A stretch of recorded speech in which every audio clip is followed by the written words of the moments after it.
And we're live. Good evening, everyone. Welcome to Holy Crap, the Vlogcast. A Vlogcast that comes from a skeptical point of view to answer some of the questions of why. This Vlogcast started as a combination of spite and the Streisand effect when some people that I knew on Facebook that I'd known in fact from high school were posting stuff that was wrong. And I corrected them, and they got pissed off because they were doing stuff on Facebook that they wanted to. And were upset that I was doing what I wanted to, which was correcting their dumbasses. Part of this is also to follow through with the old adage that sometimes the journey is more important than the destination, disco or otherwise. I am your host. I am known as Shujin Tribble all over the place. You can find me under that name. That's my nickname. Some people get that joke. I was born into a Roman Catholic family in Brooklyn, New York, raised on Long Island. I currently reside outside of Buffalo, New York, and am an unabashed atheist. We got a little bit of a difference in the roundup for tonight, so I'll bring this along as we go along. Starting from, actually we'll start from over the border first. Good morning, Heretic Woman. Sorry. You don't usually start with me, jeez. Yeah, it's usually down, but you're our token Canadian tonight. All right then. Well, of course, I am a Heretic Woman. I am from Ontario, Canada. I was raised in the United Church of Canada, which is normally pretty liberal, but, I got stupid as a teenager and joined a Calvinist sect, which I really don't recommend. So since then, I figured out that it's all a bunch of horseshit, and I'm sorry, and been an atheist for 26 years now. Don't worry, considering what I just did to Jake Farwharton on his show last night, don't worry about it. A lot of it isn't going to make it to air. I just know that. Moving on to the Midwest here in the U.S. Good morning, Bridget. Hi, I'm Bridget Fitch. I was born and raised in the South, raised fundamentalist, and my family put the fun in the mental in fundamentalist. Now I am kind of an activist against the harm that religious beliefs do, and here I am. Moving to the south of me at this point, into Pittsburgh, Pennsylvania. Good morning, Joey. Sorry, damn it. I spent the weekend. I'll explain about that in a minute. Go do it. I'm not sure what's all good about it, but hi, everybody. My name's Joe. I was born to an Irish Catholic family in Chicago, Illinois. I spent 8 years in the military, and now I live in Pittsburgh as a graphic designer, a do-all, do-nothing, and a atheist, and apparently as the straight man of the group. Great. Continuing to the east, to the shadow of Washington, D.C., which D.C. apparently stands for Duck Capital. Unrenewed Tech, good morning. Good morning, everybody. I'm Unrenewed Tech. Live in Maryland. I was raised in a mixed religious background, so I got to see different viewpoints, studied others, practiced a couple, and I can tell you they're all full of crap. And I'm an atheist. Oh, and my son is officially Dungeons & Dragons player. Excellent. He just ordered his first minifig. There you go. Yeah. Moving across the pond over into England. Good morning, Chris. Good morning, Shujin. I'm Chris, currently based in Preston in the north of England. Was raised nominally Catholic, but it never really stuck.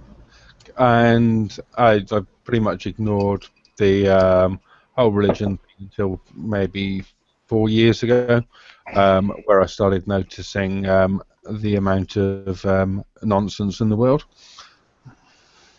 All right. And moving south through the channel over into France. Good morning, Joseph. Hi, my name's Joseph. I'm originally from London, Ontario, Canada, and I moved here to France in 1989. And I'm a photographer, and I do other trades too. But what I do these days is promote, critical thinking. And I'd really like people to do things because they make sense and not because he said or she said. And joining us for the first time tonight, which is kind of a special occasion for me because it's easy enough for us to get first-timers on here. I'm waiting to get our first repeat customer because I think they kind of get the idea. So welcome for the first time, Mr. Dave, a legend in his own mind, Foda. How are you, sir? Yeah, okay. I probably deserve that. A little bit. A little bit. Good morning, sir. I'm Dave Foda. I think anybody who follows anybody in the panel tonight at least knows my name. I am probably the world's biggest asshole atheist, and I have been introduced by at least one person to him at Meta as Charlotte's resident anti-apologist. I was raised Lutheran, tried fundamentalism for a while, and then tried Thomas Paine for a while, and that's what stuck. Well enough. Okay. Now, before we go ahead and get into the stuff, don't screw with don't screw with the bits, guys. Dallin's going to be changing the audio when he gets the podcast feed out there. Dallin, we had nothing to do. I had nothing to do with that. It's your own. Great. So, really quickly, because of stuff going on behalf of everybody over here, want to really quickly single out. You said it was Beth, right? Yes. Okay, Beth. Hi, we see you. It's wonderful to see you. Just take care of yourself. You need to go rest. You go rest. Most important piece of all. Let's see. Who else is over in the question and answer system at the moment? Miss Ashley. Yes, she is. Hi. Hi, Ashley. Hi. We see Katie over there and Courtney. Thank you very much. A fellow Yinzer. I'm probably guessing that's some kind of sex device I don't know anything about. Renee's over there too. It's figuring out. I Anyway, think it involved electricity. Steampunk. Anyway, let me go ahead and get us all going over here because we got stuff to talk about that's basically brain numbing and melting stuff, and it's really not going to get any much better the longer we leave it. It's just going to fester. It's not going to ferment any much better. So, as usual, with apologies to Noah, Heath, and Lucinda, with 5 minutes on the clock, your 5-minute freestyle starts here. I'm taking inspiration as far as to titling it, as some people have already gone ahead and given me a little bit of grief for the current incarnation of the My Little Pony series. Why? Not because of the show, but because of the name. The secondary part of the name is friendship is magic. Ooh, it's I have, as some people would remember, I have been a widower for 10 years, a little over. And I've had to deal with a lot of stuff over that intervening time, not the least of which is, of course, having to bring up our daughter. Tiny Tribble, as she has come to know, has grown and blossomed into an incredible person. Not a young lady, but an incredible person. And she is the person that I spend the vast majority of my time with. So I don't really get to see, like others do, what she's turned into at each step. Because, I mean, you watch a line that curves ever so slightly, you don't notice the curve until suddenly you're, a long ways away, and all of a sudden, oh, that's where it started from, and that's where I am now? Well, check that out. So I actually asked a couple of people if I could name them by name. And I had a hard time, believe it or not, actually asking. Because I felt like I really shouldn't. It seemed like a silly thing to do. And then I got to realizing that there were a lot of people that I could have asked. Far more than I did. There's an artist who goes by the name of Dutch. Wicked sense of humor. Great, great guy. And what an incredible smile he's got sitting at his desk doodling and coming up with weird ideas. There is another artist who goes by the name Sir Fox, who I learned a couple of years ago is an immensely brilliant bioengineer, somebody who was instrumental in helping in developing freeze-dried platelets Yeah, for those of you that know anything about it, you can't do that. He did. There is someone online who goes by the name Kalira, who is incredibly dear to my heart, who I could have said that I love her as an incredibly close friend. And then this past weekend at Anthrocon, there was Rin. Rin the dragon is love. She comes over for the last few years from, I forget if it was Norway, Sweden. I think it was Norway. She's from the Netherlands or Holland. Okay. Holland. Yes, Holland. She speaks Dutch. She's a Hollander? She's wonderful. She is an adorable young lady. And I took a couple of minutes from doing one of the photo shoots, believe it or not, while she was in her costume, to teach her how to do a very simple box step. Ballroom dancing. And I taught her just a very simple thing. Even though she was like, I don't know how to do this. And while I was doing it, I finally, after 10 years, was able to physically say to someone other than the memory of my wife or my daughter, I love you.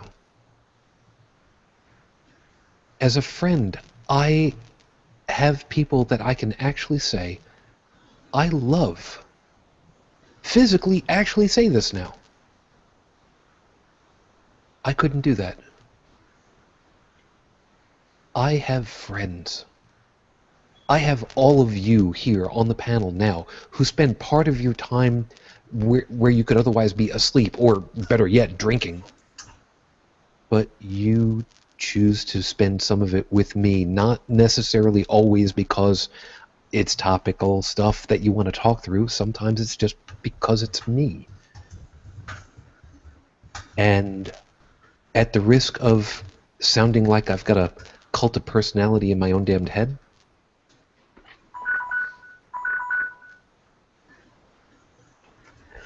thank you for being my friends. Each and every one of you has a dear place in me. And I always hope that you will always remember that. You've made a difference in me. Thank you. Thank you. Are we quite done being mushy? Don't make me cry. Because I believe... Are we Well, quite done being mushy? Because I'm pretty sure we came here to tear somebody apart, and I'd really like to get to that.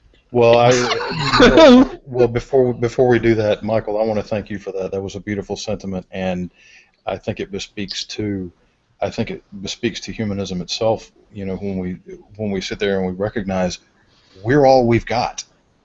Mm-hmm. Yep. And that's why part of the intro that I end up doing at this point kind of comes around to all this. So, Heretic Woman, you know what's coming. At this point, is Rafe Badawi currently in Canada? No, he is not. As of the recording of the show, it has now been 3 years, 1 month, 2 days since he was improperly incarcerated, and we are still hoping for your safe return here to Canada, and who knows, maybe even on with us briefly. And it's also become part of the way of doing it at this point.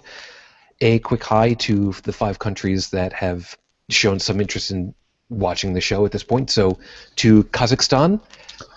Oh God, I tried to pronounce it before, and let's see if I get it right. Don't do it to me, Joey. Salemitzes be. And I know I know I'm screwing it all to hell, and I'm sorry. It's the best that I've got. I don't do Cyrillic. I don't understand. You know what? It's close enough, and it's the sentiment that counts. Thank you. To Norway, hallo. Slovenia, zdravo. I hope I got that right. Latvia, zveki. And Bahamas, how do you pronounce that? Hello. And to and to Latveria, doom!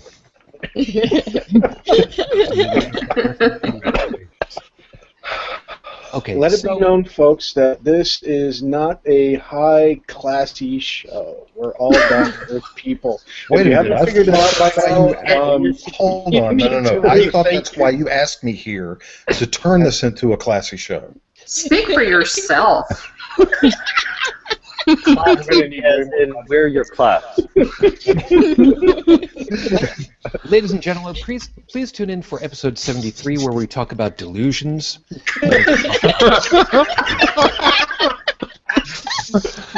do realize that now has to be our topic for episode 73. The fundamentals of Fodaism. I think wait, everybody, I just made it more classy. I buttoned the first button on my shirt. There we go. Oh, there you go. I just upped the classy level. Thank you very much. And of course, for all of you that are watching, if you've enjoyed us upping our class level, up yours too. No,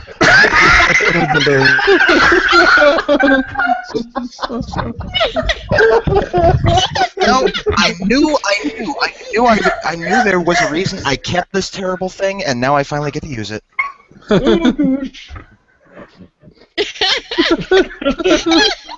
Cheers.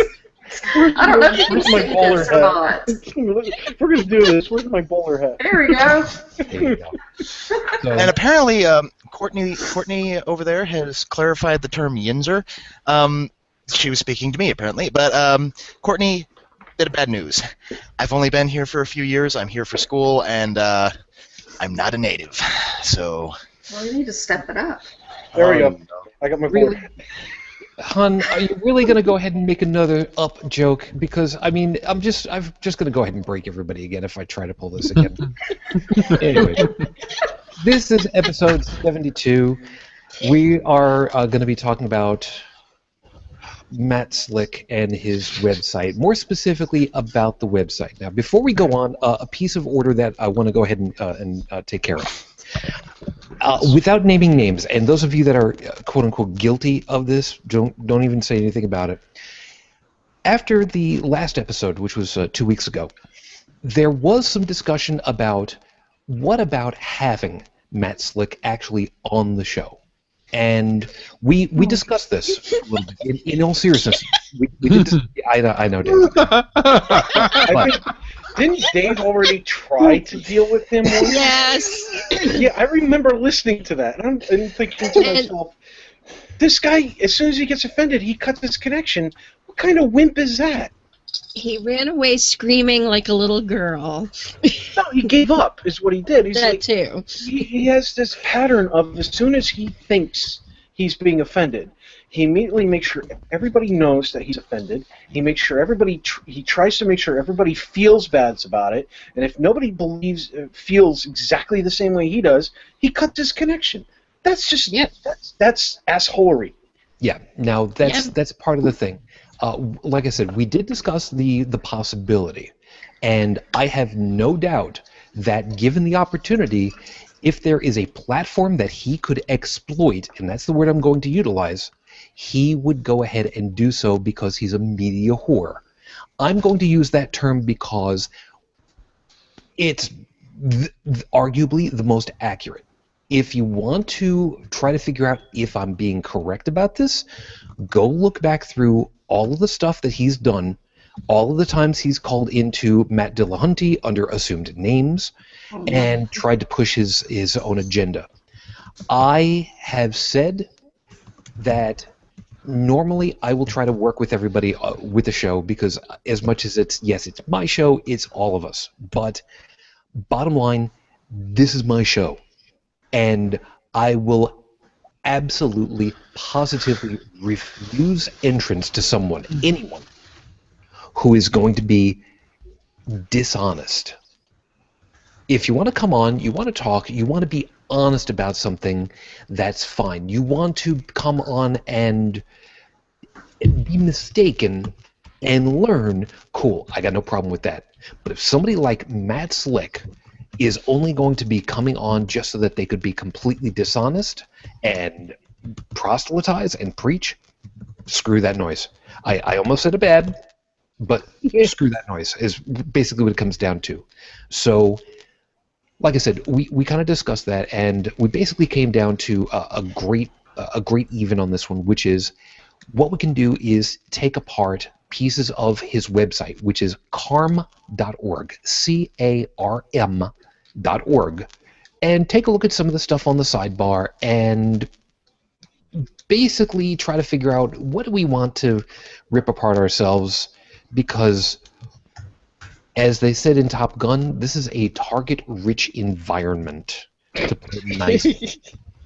Now, Dave. Yeah, well, I can support Dave here and say, hey, Dave, looking through the site, I noticed a distinct lack of Harry Potter references. Oh, they'll be coming up. He knows exactly what I'm talking about. And if you haven't heard his show with it, you need to hear it. Remember, folks. Bill Robbins, if you're watching tonight, we're talking about that episode. Yes. Remember, because. Go ahead. I was just going to say, remember, folks, we're a serious show. Excuse me, I had something in my throat. Yes. All right. So, Dave, I'm gonna open with you because you've got a little bit more history directly than we do, and I think probably to basically color how this is going to play out, why this would play out the way that it does. I might as well get you first because you're obviously drinking. Sooner or later, we're going to go ahead and get you at the right time to get stuff up your nose. So, explain a little bit about Mr. the Slick and assuming that is his real name. It's like his nemesis, Mr. the Slick. Mr. the Slick. Foda. It's interesting that you bring that up because Donald Trump's birth certificate has been found. Turns out his real name is Fuckface Von Clownstick. This just hit the wire today, so. But when it comes to Matt Slick, rather than go right into that episode, there was I've got this to say about Matt Slick. Now he doesn't have, as far as I know, he doesn't have any professional theological training, but I do know that I presume that he is a young Earth creationist. He definitely has some presuppositionalist ideas. But the thing about Max Slick that nobody really seems to understand is that before Christian apologetics was really a thing, Matt Slick was in the background doing this stuff since right around 2000. Now there were apologetics ministries and everything that were going on before this time, but I got to give Matt Slick credit for one thing. He has been really dedicated to his cause, and he has really been pushing out as much material as he can because he really believes in it. I got to give him some credit for that and some respect. He's wrong on just about everything, but I'll give him some respect for his dedication. His particular brand of apologetics wasn't in the foreground until recently, so they kind of dragged him forward. That's entirely possible, but what he has done is he has really helped to cement the foundations of a lot of apologetics of various types. For instance, I never knew of the National Conference on Christian Apologetics. It happens to be the longest running apologetics conference of its kind. It's been running for over 20 years, and it's held right here in Charlotte. I never knew about it before, but I started going to it, and I've been going to it now for a couple of years. But I noticed that the speakers that they've been able to get in recent years have been above and beyond any of the expectations that they had in their first 15 years. And I got to admit, when I talk to Christians and young Earth creationists and everybody else online, or I'm involved in debates or whatever, oftentimes they will present opinions from CARM.org. And for the viewers, CARM, C-A-R-M, stands for Creation, Apologetics, and Research Ministry. It's sorry, David. It's Christian apologetics rather than the creation. God damn it, Dave! Yes, I'm really? sorry. You're right. Really, Dave? Really? Yes, really. Okay. Get it together, Dave. Foobar. But It's Foobar. Cut the show. It's Foobar. Sorry. So he has the privilege of being a talking points maker. well, yes, he does. Hmm.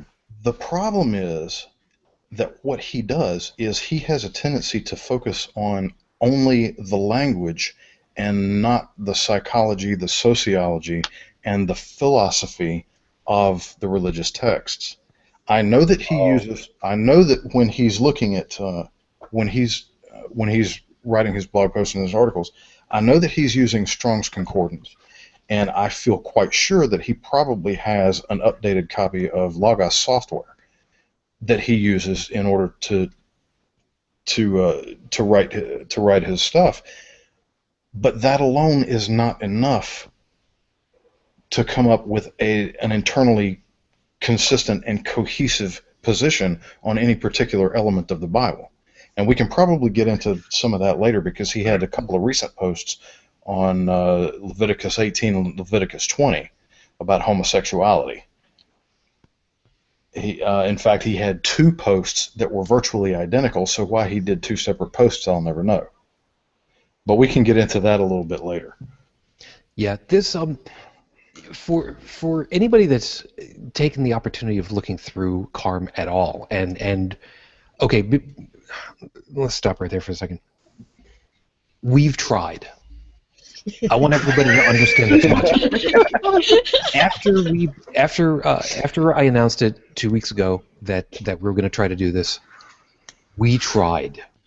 And as we were getting everybody together, as we were assembling the Avengers over here on the show, we all said before we went live that we tried. Holy crap, did we try to actually go through some of this stuff? And it is mind-numbing how inane some of the stuff really is. And the same way that skeptics with a K will tell you, don't go Googling pictures for black salve. We're going to tell you, be very, very careful going through CARM. If you do, if you are conscious individuals, and the fire, burn. Some people get that reference. You need to watch the movie Clue. If you don't, it's just insane. All right, so we're gonna basically take a look at a couple of pieces, and it's just it hurts. It really does. And truthfully, we could just go ahead and just randomly pick from one side and just go, okay, this looks good, this looks good, this looks good. Okay, hit this. If it was laid out in some kind of a system where we could actually get D&D dice, I'd do that instead, because just randomizing it would be fun. Oh, dude, I've got whole sets. Anybody need to borrow some dice? I need a 1-die-7. You got one of those? Yes, I do. You bastard. Fine. There's a website that makes odd-numbered dice that will roll accurately and consistently every time. And they make a D7, a D13, a D11, a D19, a D21. Yeah, I've got them. The D11 is only good if you're playing with fake bands from the 80s. Some people get that reference too. I'm not gonna say it. Thank you. All right. So let me fill you guys in really quickly on the one that the thing that I was looking at. I was mentioning about this before we went live. One of the things that I found was the question about what is a cult. There's a piece in there, and I'm not going to read it, and I'll explain why. I figured what is a cult would comprise maybe 5 sentences. Real simple. A cult, you would find a cult by looking for these things. Bold point, explanation, bold point explanation, 5, 6 maybe. Oh no. Oh no. No. This stretched for like 13 pages of stuff. Exposition. Oh God. And the funny part of it was, I'm looking at some of this stuff and I'm like, this could be the Jehovah's Witnesses. This could be the Church of Scientology. This kind of qualifies as the Christians and the Jews and the Jedi. And Hey. well, yeah. Shujin, you may not have got through this far, but there is actually a very handy comparison chart in there. I can pretty well guarantee I didn't, because I still have my brain in its solid form. I didn't go searching quite that far. So, for instance, what kind of stuff is actually part of this list? Which denominations of what BS crap are they comparing? Oh, we've got Christian Science, Islam, Jehovah's Witnesses, the Mormons, Pentecostals, Unitarians, and a few others on there. For a second there, I thought you were going to say Yinsitarians, and I'm thinking, great, the freaking Pittsburghians are up. I'm sorry, Joe. I'm sorry. Wow. Okay, so Dave, let me hit you with one other question. Is this his thing, that it's just he goes after the Abrahamic religions and just says screw it all, and figures that's the end all be all, and that's all he's going to go ahead and argue about, as far as what you've seen so far? Yes. I think that he, personally, I think that subconsciously he has a considerable amount of fear, and that probably has to do with the fact that he lives in Idaho. But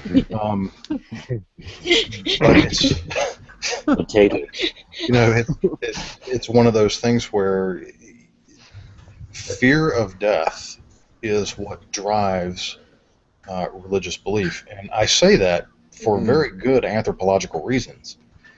The way that anthropologists have determined whether or not a group of people have a certain religious or spiritual belief is how they treat their dead. If you go back to ancient Sumer in Mesopotamia, they believed that you either disappeared. If you were good, you disappeared, or if you were bad, then you were forced forever to wander the earth. So, they believed in ghosts, and they treated their dead accordingly, with burial rites and everything else. And the burial rites that they had certain symbols of hope attached to them. And I think that down through the ages, religion has been necessary for societies in order to be able to cope with the unknown. And I think that has extended to Matt Slick and many other people who call themselves Christians, or even the ones that call themselves Muslims, Jews, whatever. But there's a certain element of fear there. They fear death. They fear being dead, whereas I don't fear being dead. I fear the possible ways of getting dead. Now let's see if I remember right. It was, shoot, I forget who the hell it was. Woody Allen, if I remember correctly, who said, I'm not afraid of death. I'm just afraid of being there when it happens. I hadn't heard that, but I like it. Yeah, but he's also the one that said, don't knock masturbation. It's sex with someone I love. Which, what's wrong with that? You've got a problem. Yeah, he's said a lot of things. Some of which were actually heard outside of a high school.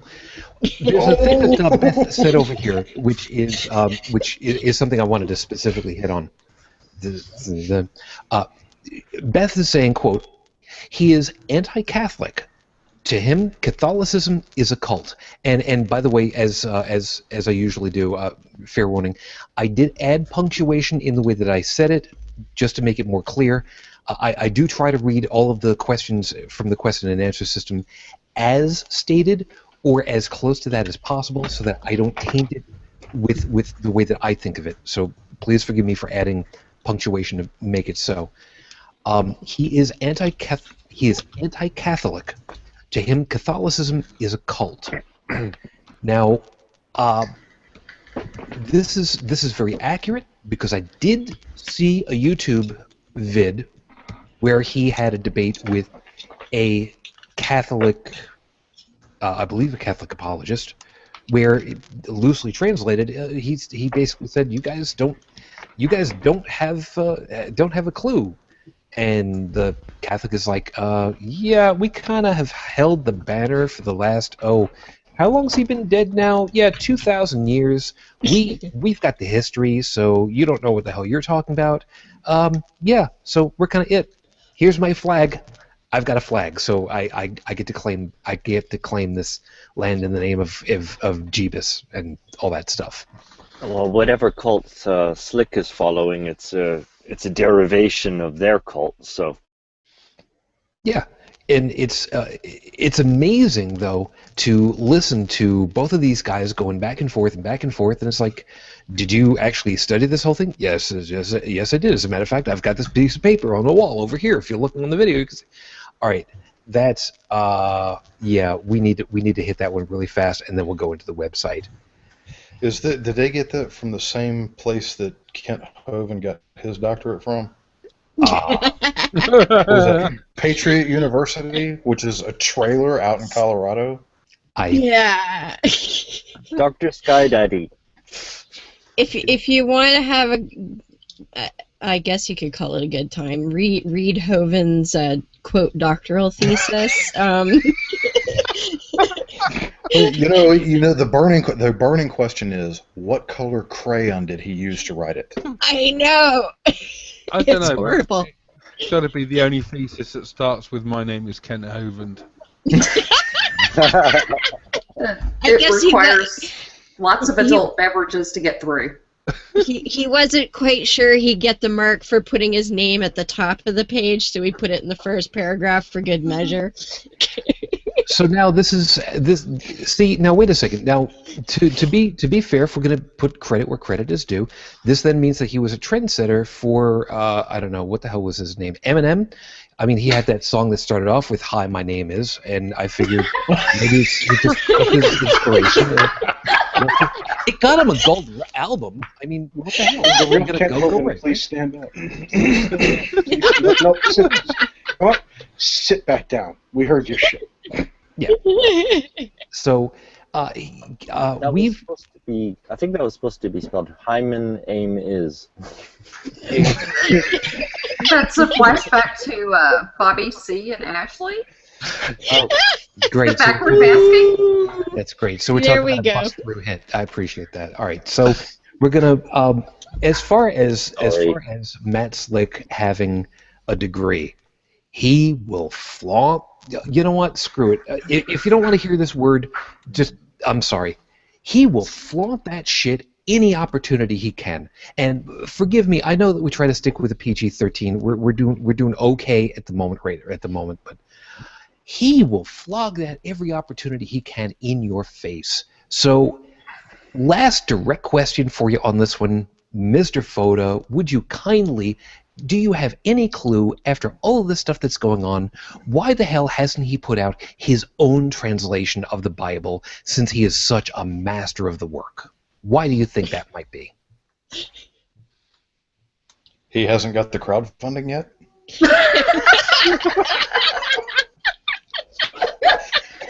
I mean, honestly, who knows?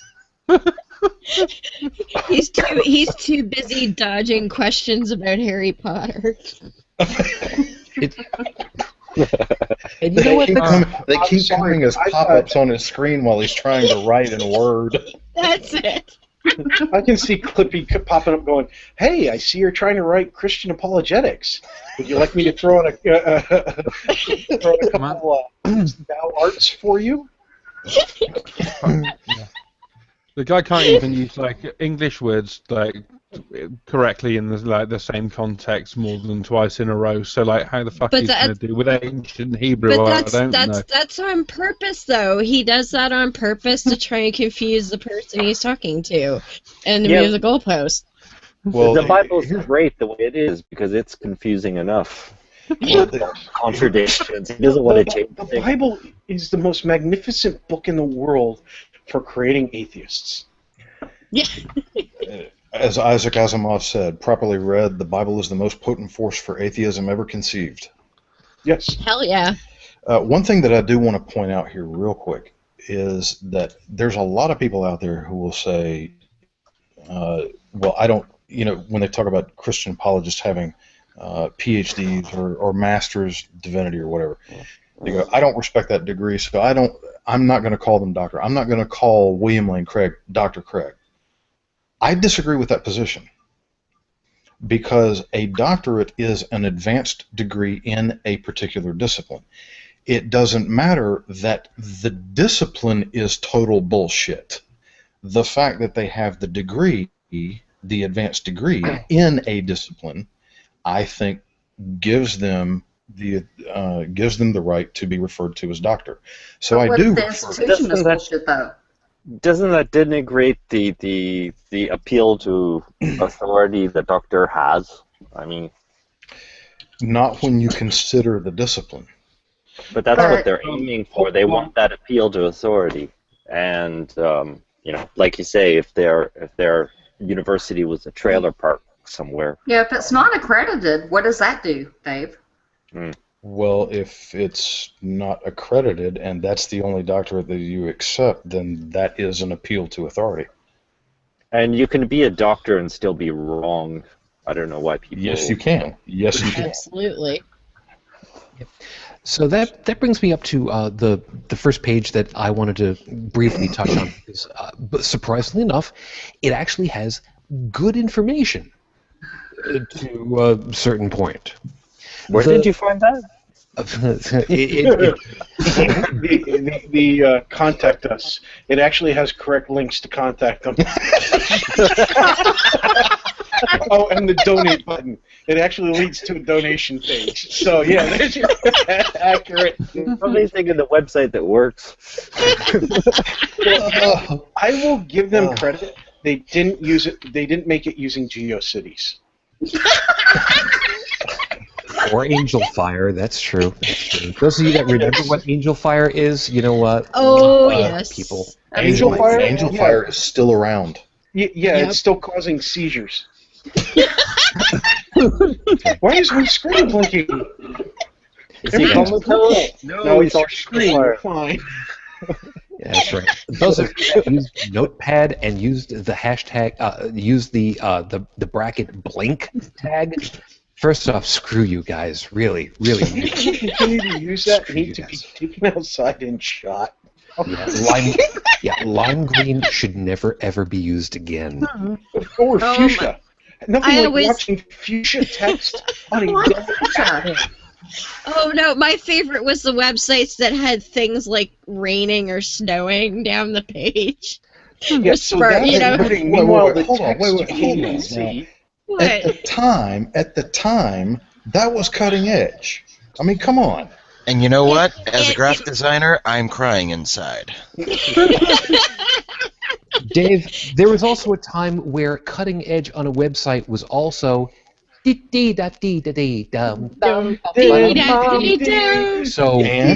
even get the song stuck in my head. That's why I've got one of my playlists going on right now, so I can't hear that shit. Great. Got this feeling. It might have been cutting edge at the time, but that doesn't mean it wasn't bloody awful. Especially, especially 2,000 years ago. Especially the websites that had the little sparkles follow your cursor around the page. Oh yeah. You know what? I wonder what would have happened if Noah had done crowdfunding on a GeoCities website to build his ark. Ooh. Fund your own death. Wait. Funny thing. What happened to him? Yeah. Nothing got done. We'll have to see. Okay, so you gotta give at least Noah credit. At least he built the damn boat Yeah. maybe. without government funding. So the page in particular that I found, yes, I'm going to crush on this sooner or later. The page in particular that I found information that actually made sense. Says, what is the scientific method? Now, generally speaking, we kind of understand what that is for the most part. And the information that I've got on this webpage pretty well actually has it right. Goes on to, I'm not going to read it verbatim, but it does go on to say what the five levels of it all are, sort of. The first stage is observation, a perception, viewing of a phenomena. Okay, I can get behind that so far. 2, hypothesis. Okay, first off, gold star for getting the right word and the right explanation for it. A proposed explanation is developed to account for what has been observed. I'm adding the word "for" in there because it's poorly written that way. 3, experimentation. Tests are developed to validate or invalidate the hypothesis. Okay, so far so good. Prediction. After tests and validation of the hypothesis, well, hold on a second, because now I'm kind of losing you here, because, wait a minute. After tests and validation of the hypothesis, predictions are made based upon the evidence gathered in experimentation. Isn't the prediction a hypothesis itself? Well, sort of. These two items should be flipped. You should have a prediction of what you would expect to have happen, create an experiment to find out what does happen, and thereby validate or invalidate what your hypothesis is supposed to be. The final stage on this is theory. A theory is based upon a hypothesis, verified by testing, and is generally accepted as being an accurate explanation of phenomena. You know, okay, hold on. Yep. Go ahead. Let me say this right now. He's got 5 steps here. You are right. There should only be 4, but prediction is a part of a hypothesis. The experiment is what the hypothesis is about, and the hypothesis includes an implied prediction. So what he should have is observation, hypothesis, including prediction, experimentation, and then conclusion, not theory. because you're not talking about a theory is a collection of a body of scientific laws and facts, not a single scientific conclusion on its own. Yep. I mean, if we're going to use science class in junior high, you know, we need to make sure that we're using them correctly, and he's not doing that here. And that generally accepted is annoying. It's Yes. the best answer we have, you know. Yeah. Now the thing of it is, like I said, it's for the most part okay, but it's already inserting wiggle room that shouldn't be there. Yeah, and he's not mentioning peer review either. Right. That the results are available, open to testing by anybody. Well, they have to be able to Hold on. reproduce the experiment regardless of the results. Your peers should be able to set up the same experiment that you do, assuming that they have the same amount of funding and the same access to resources. So, like if you're using a tunneling electron microscope, your peers who have access to a tunneling electron microscope should also be able to do the same exact tests. Right, but but at that time they are using the scientific method independent of your use of the scientific method.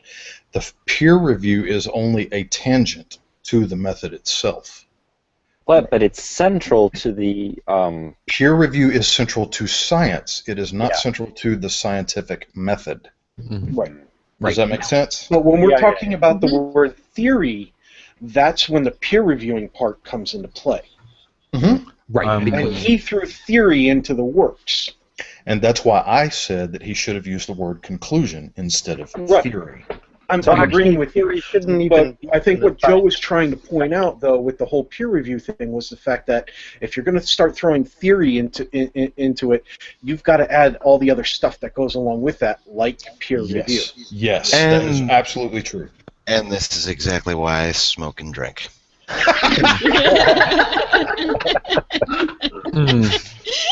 Okay. So the remainder of this particular article, I'm going to read verbatim because I want you guys to hear this because, like I was saying, there's wiggle room that's already inserted into these first 5 stages, which is I'm not liking, but like I said, it's mostly okay. Kind of like Mostly Dead, only cheap. Please, Daddy, please don't do it. I promise I won't do it again. And that's why you cover the pill in chocolate. That's right. All right, so it concludes with this. So, with the scientific method, people attempt to understand something sufficiently to reproduce an event and or accurately predict an event. Okay, hold on. The final piece of it says, the exact order of the steps is fluid. I'm going to pause right there because there's a comma. No, there's not. Well, yes, there's a comma, but no, they're not a whole lot of fluid. fluidity to the scientific method unless you're testing fluids. Right. Now, the exact order of the steps is fluid. Well, I will give guarded acceptance on this only because you can slide back and forth between two pieces that are adjacent to each other to fine tune. I can see that. You could make it more as an argument of you need to really go back to the beginning of it all. I've seen that flowchart, and I'm on board with that too. But like I said, there's this weird wiggle room that's put into here. Let me finish it off. Were you there? And added confusion. Yes. Okay. The exact order of the steps is fluid. But generally, the scientific method is the process used to understand phenomena through developing a hypothesis, experimentation, and learning so that we are able to predict the phenomena again. This means the phenomena is understood. And I'm going to be the first one to put up a big old billboard right behind me over here on a green screen. Dallin, go ahead and do that with the audio right now. Bullshit! Just because we've got all this body of information and we can predict and we can accurately tell you exactly how much pull, exactly how much extra velocity New Horizons will have when it flies by Jupiter, we still don't have a proper understanding of what the hell gravity actually is. We got some great predictive models, but we can't find for you a little minuscule graviton yet, unless you're, of course, at a fairground, in which case the gravitron. Wow, that's We found a pentaquark. Okay, there's no way that I can try and get into that. Well, tonight. allow me.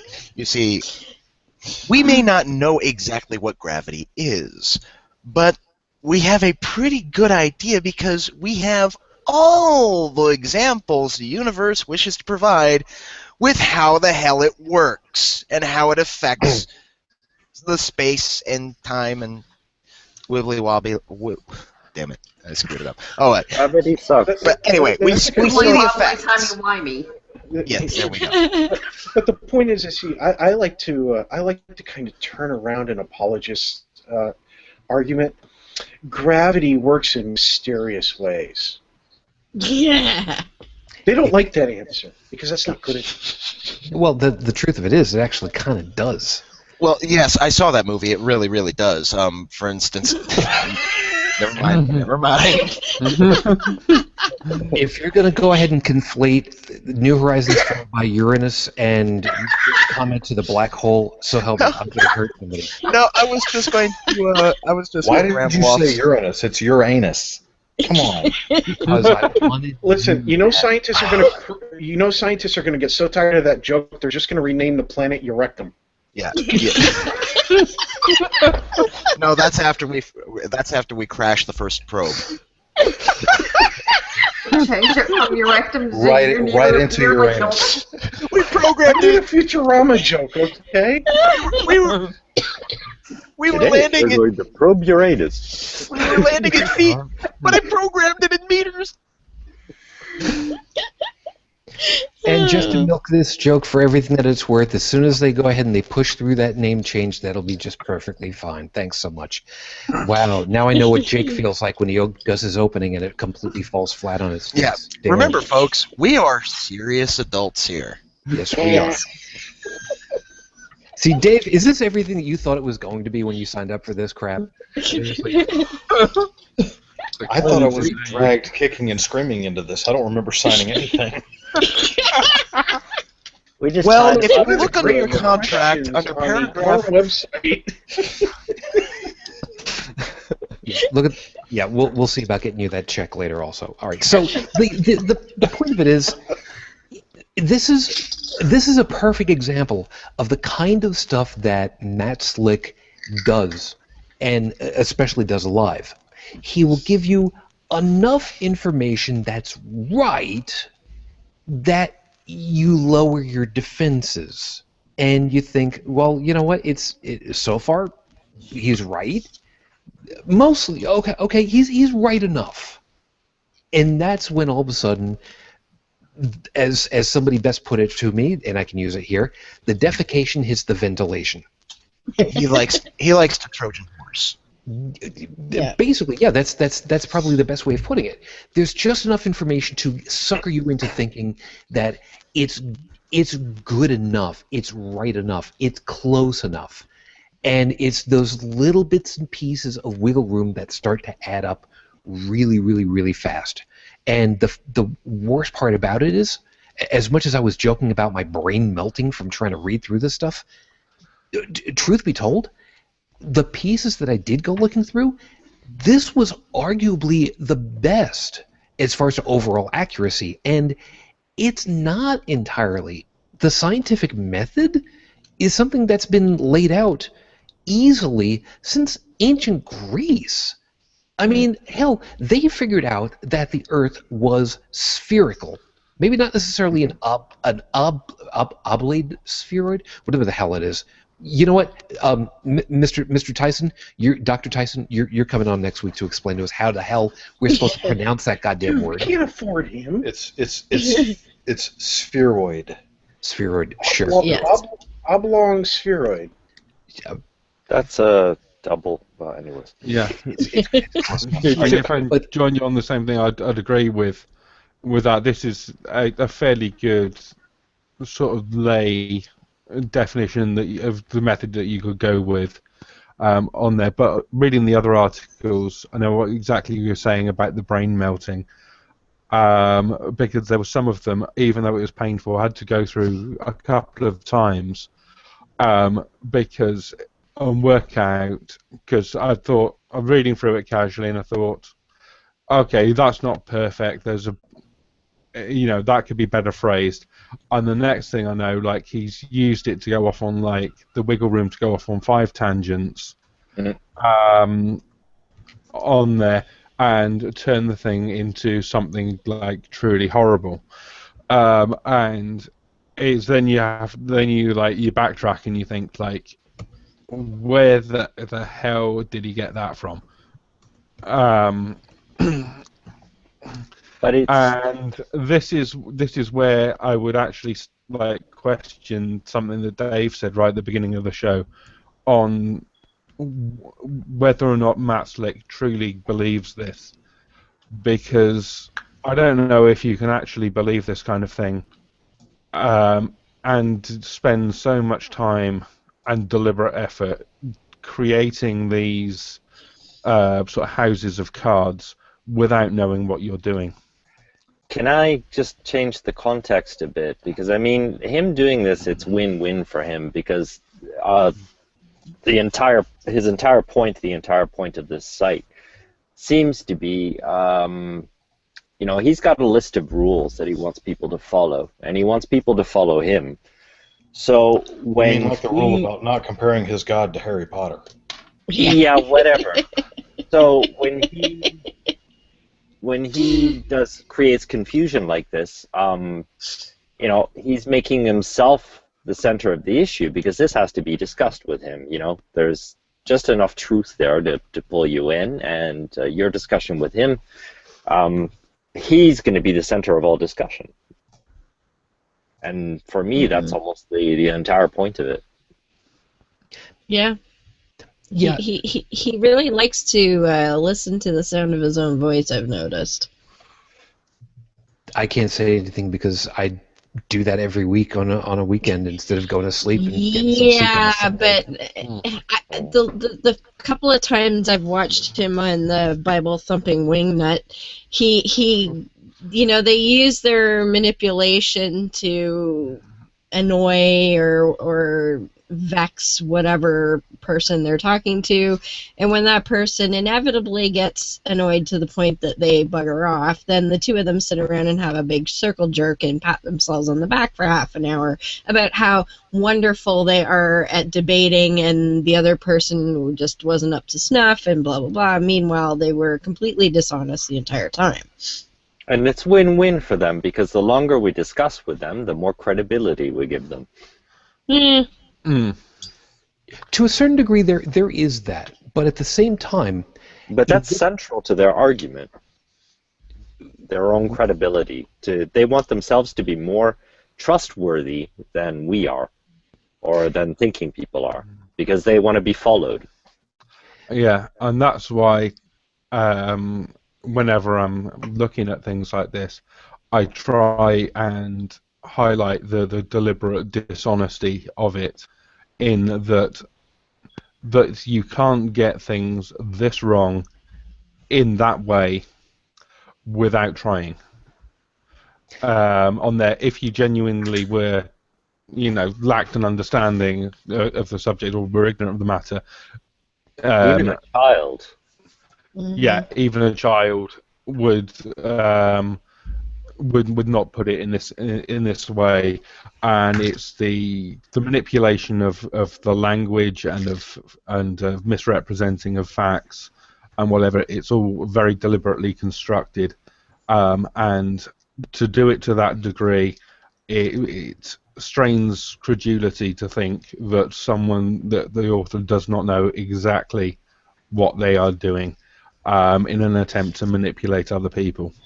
It's almost genius in a way, because he just puts it like Shujin said. He puts just enough truth in there to he can use one half of an argument against another. He can make you confuse yourself actually by trying to discuss this with him. It's so crazy, it just might work. Exactly. Again, there's something to be said for that, very specifically.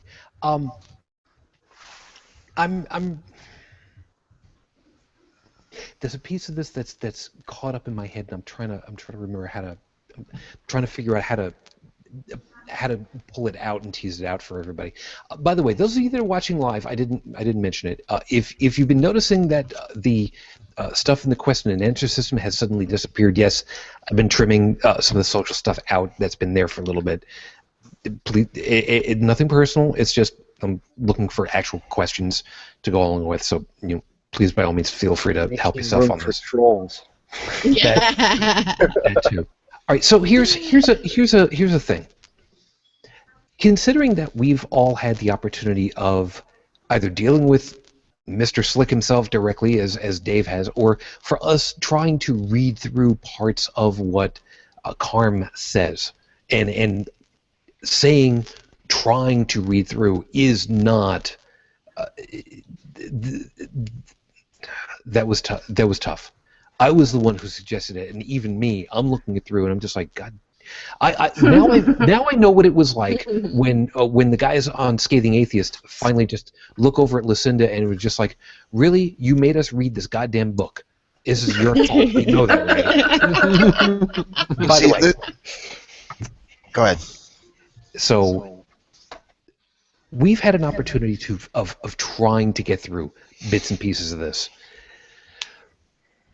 What Joseph was just saying about, you would think that, and Chris, somebody should, with the level of knowledge that he supposedly has and the experience that Slick has had over and over and over and over again, can anybody give me anything that seems to be a reason whether it's a good or a bad reason, other than dishonesty, as to why he would keep clinging to the same crap arguments over and over and over again, even though they've been shown to be A, BS, B, malformed questions, et cetera, et cetera, et cetera, et cetera. I can answer that. They work. I got a quick one. I got a quick one on this. Very quick. Joey? You see, I've got this book. Screw you. We're not talking about... Joey, you may have the book, but were you there? There. Did I say it right? Wrong person. Were you there? Yeah, Wrong but person. there. He If wasn't there's, there. if there's one thing we've learned, if there's one thing we've learned from the movies, if Wolverine could be who only knows how many decades older than Professor Xavier, then the Amish Wolverine version can't be any much younger. Fine, we got the reference in. Dave, go ahead. Well, everybody knows that if we can. If We're we missing a continue, Star Trek if we reference. continue to do or if we continue to do things the way we have always done them, we will continue to get the results we've always gotten. Everybody knows that, right? Yeah. Well, the flip side to that is work harder, not smarter, and that's what most Christian apologists do. They're working harder. They're not working smarter. I think the same is Isn't that true the Scott in Walker method? Okay. No, because you just implied that Scott Walker actually works.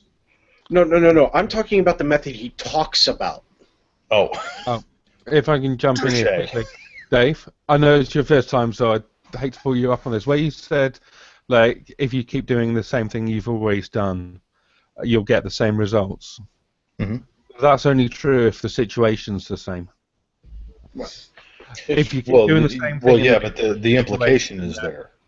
Yeah. Implication is there.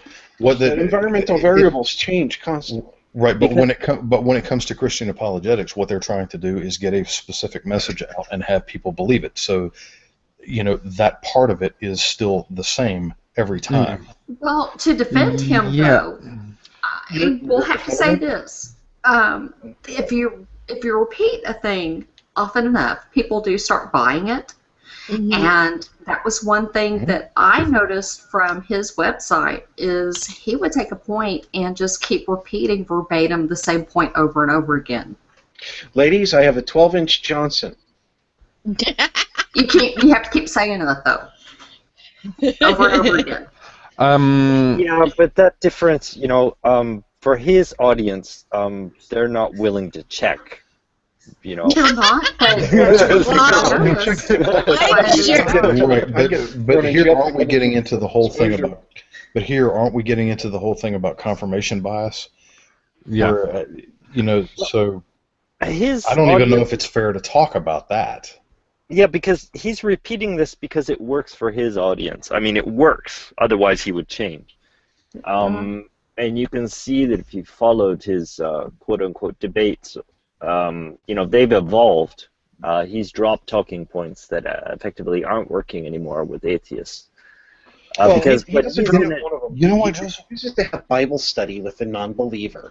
You know what, No, Joseph? that's let- Sci-10. Well, hold on. Oh, wait, yeah, No, I'm sorry. wait. No, Hold it. I'm glad somebody brought up Sci-10 here because I think Joseph just brought up an important point that he drops particular talking points that aren't working with atheists. Here's the thing, and this is something that I have harped on for probably two and a half years now. People say, well, what good is there in debating creationists, or what good is there in debating fundamentalist Christians? The good is in the audience that is watching. They're the ones who can be influenced. I don't care jack shit about my opponent in a debate. I know I'm not going to be able to change his mind. But there are people out there who are watching and listening who can be influenced. Those are the people that I'm going after. And that's the same understanding that Matt Slick has about it when he's dropping particular talking points that aren't working. He is going after the audience, same as me. And when we bring Sci-10 Bruggencate into the mix, Sci-10 Bruggencate's best pal used to be Timothy Brindle, who's the Bible-thumping wingnut. Well, now Matt Slick is a regular on Timothy Brindle's show, and apparently Brindle and Bruggencate had a falling out. I'm not real clear on the circumstances of that, but the fact one of them saw reason. No, that's not true. One could hope. But the fact is, they are talking to a particular audience with a particular confirmation bias. I am talking to a particular audience with a particular confirmation bias. My idea is that I need to be talking to the opponents in an open forum, because that's where we make the difference. The differences between because that's a good point for the audience, because he's talking to his audience and he knows what works for them. It's like two different debates almost, because like an apologetic and an atheist can be watching the same debate and seeing two different things. Oh, totally. And he's playing to his audience on an emotional level. Yeah, I'm sorry, I don't really like that. What were you saying? Confirmation bias, because the central, like for somebody who thinks rationally, the facts should speak for themselves. So they're not really thinking about the audience when they're debating. Yes, they're thinking about the facts. Well, when you're trying to make a logical argument, you want the argument to speak for itself. But apologetics don't do this. They work on the emotional appeal that their argument is going to have. Do I confuse the opponent? Do I? I agree with you, Joseph. I agree with you, Joseph. But here again, you're working from our side, not their side, and they think that we are not working from a logical standpoint. That they are the ones with the logical standpoint. So ask yourself this. No. Ask yourself what? Hold on. Ask yourself this: who is the target audience? Who is the demographic, the group of people who can be most influenced by talking about these two sides? Well, let me back up something to kind of go with this, because there's a piece about the emotional attachment that I also found another piece of that had to do with the scientific pieces also. One of the other pages that I was looking through, again, it was a little dangerous. I had to use blast goggles on this one. You use blast goggles? I stuck with a welding helmet. It's a number 3 lens. It's close enough. But this was titled, "Has Science Disproven Christianity?" Now, before we go any much further... Oh, God, I hate that fucking title. Yeah, exactly. Go ahead. Isn't even considering religion. I mean, it's not even in their mind. Go ahead, Dave. Go ahead. Why is the question, has science disproven Christianity, bunk? I'm going to use that word because otherwise we're just going to completely blow the PG-13. Okay. I think it's a little late for that. I don't care. I'm trying. You know what? I'm going to turn off my camera and I'm going to make obscene gestures. I'm gonna bend to the will of the host here, and I'm gonna try to keep my language clean. Not that I'm really known for doing that, but. Well, maybe if you pray to God, He'll help you. The problem with the title is science can't disprove Christianity. It can't prove Christianity false. Why? Because Christianity is a religion. It is a body of ideas. You can't prove a body and practices of ideas false. The proper question is, has science disproven God's existence? And I think Victor Stenger did an excellent piece on this in, God and the Folly of Faith. In fact, and I'm going to call out a good friend here, David Mills, who wrote Atheist Universe, a book that I highly recommend for any atheist to have on their shelf. Both of them are of the opinion, and I am too, science doesn't go far enough when talking about the possibility of a God. The simple fact of the matter is, Newton's laws of motion and the laws of thermodynamics, we're talking about laws here. laws aren't broken. We can modify theories, we can change hypotheses, but laws and scientific facts don't change. And if God were to exist, or if let's not even talk about whether or not God exists. If God were to have any influence at all over the natural realm, which is the only realm that we exist in and the only realm that we can acknowledge, then those laws and those facts should be at least bendable. If not, they could be broken entirely. But we know from observation and conclusion that they can't. Or minimally that they haven't. And I think that's where the big piece is for me. To the way that I've understood it, and But if they haven't instead of they can't, then we are only looking at past experience, and we have to acknowledge that they can't necessarily be laws or facts. I think one of the issues, and I've seen this come up in other areas, is I think that on some of these issues, you're right that science may not, or scientists may not state the case definitively enough or strongly enough. The question I want to ask is, does science care?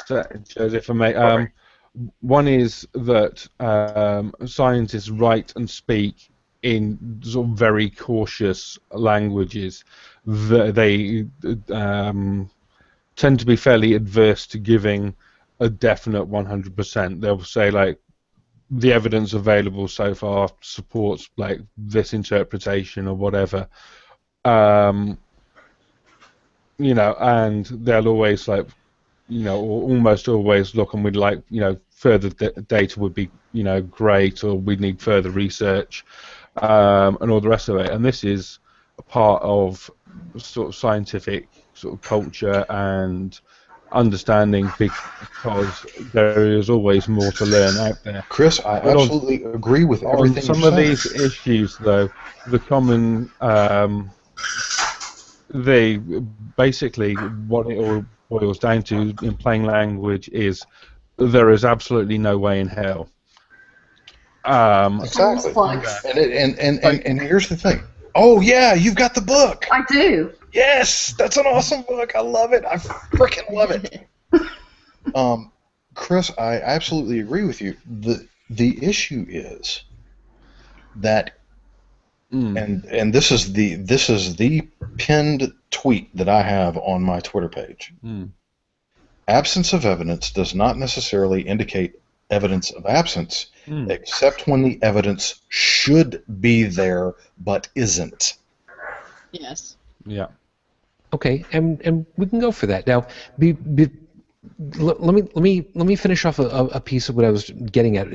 All good stuff that we got over here, by the way. So no worries on there. Going back to the page that I was just referring to. You remember how I was talking about how there's just enough that's right and just a little bit that's wrong that you're kind of willing to gloss over it? The first paragraph kind of does that. It's kind of a rehash of the page I was talking about before. You know, what's the scientific method? So we'll save that for another time. Probably right after hell burns itself out. But the beginning of the next paragraph that's on here really bugs me to no end, and we'll see who wants to grab on this one. Bridget, I'm hoping to get you in a little bit because you know you're not pulling your weight tonight. Let me talk. That's my fault. Hold on, wait. She was in my hotel room at like 3 o'clock in the morning, and she's not pulling her weight here. Come on. Welcome to W. Whoa. Okay, I have to stop the show for just a moment because we do have to maintain a case of plausible deniability. I was there too, Joey. I was there too. Let's not comment too much. Here's a woman that is not helping. I am doing the best I can to be press secretary right now.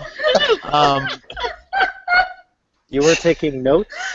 pictures, or it didn't have? No, I wasn't quite taking it. No, guys, both of them she were was taking fondling my. dictation. No, both of them were fondling my gun. Yes, actually, we were. Toby Ziegler, help me.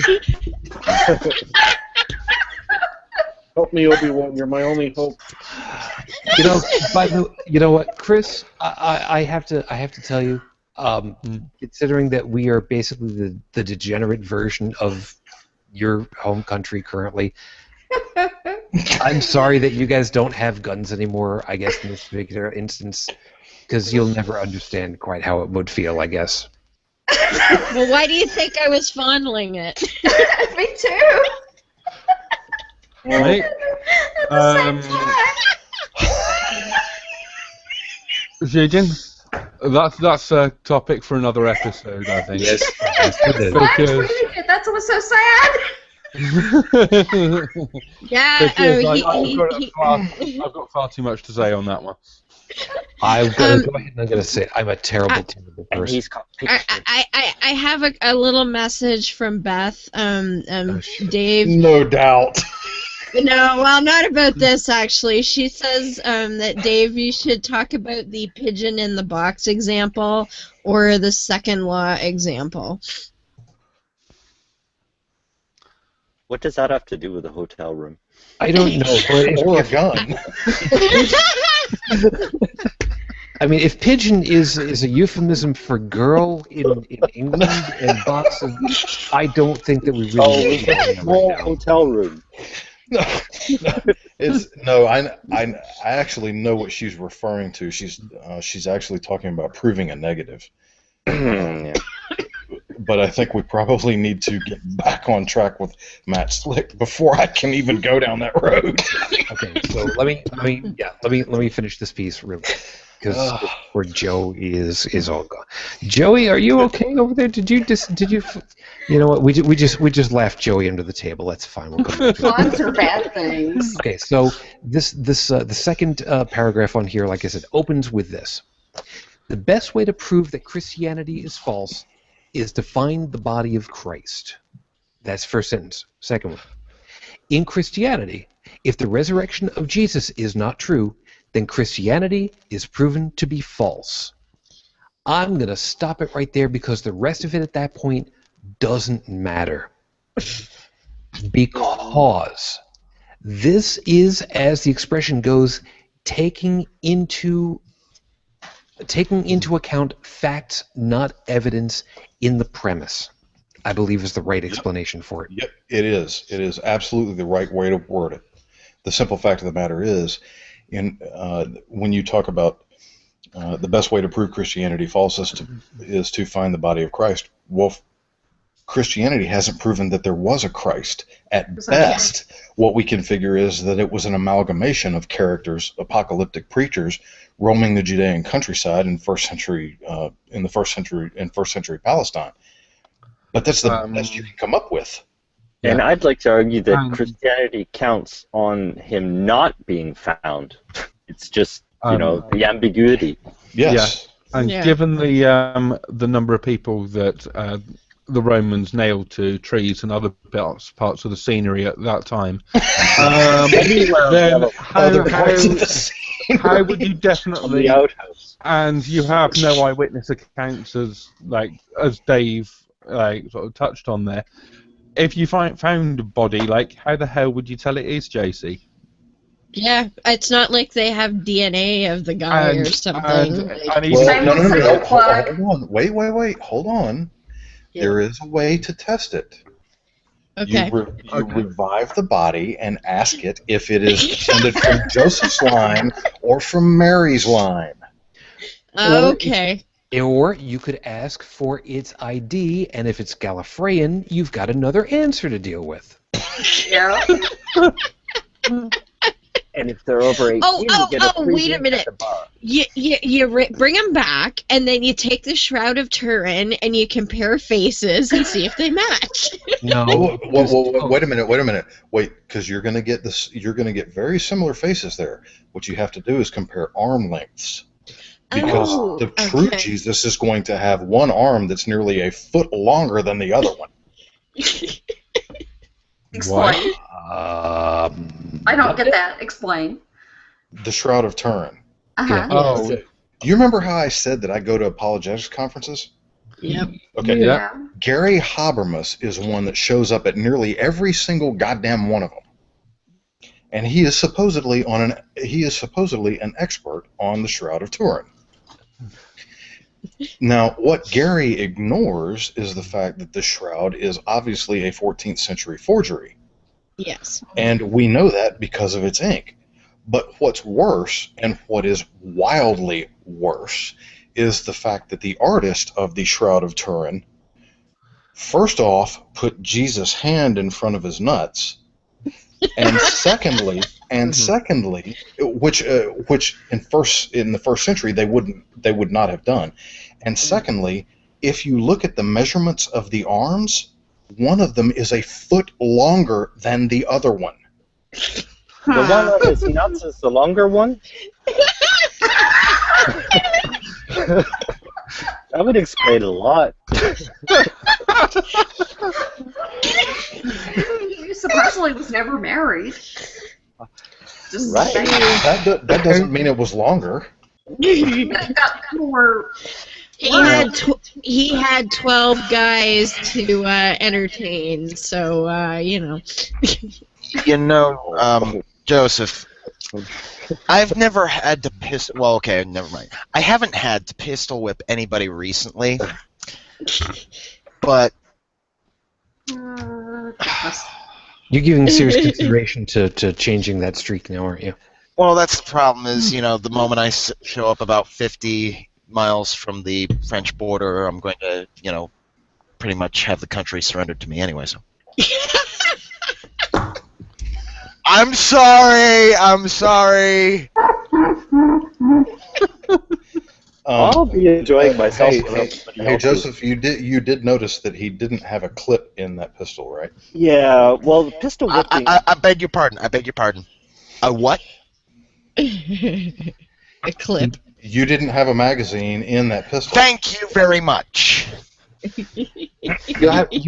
Dave, you have to forgive him. He's a resident asshole besides me. You know how hard it is to get a penthouse in there?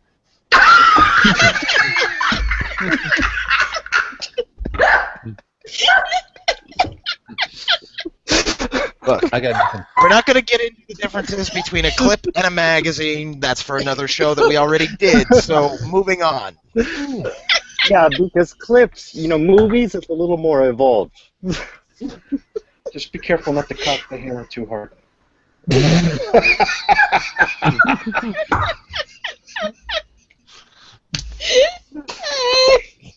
You know what? I got nothing. Now I know. You know what? You know what? You fuckers have just ran out my playlist. I gotta start one again. God damn. You know what? Screw this. Jake, listen, Jake. All those times I gave you shit on your show. I understand now. I'm sorry. I will be repentant.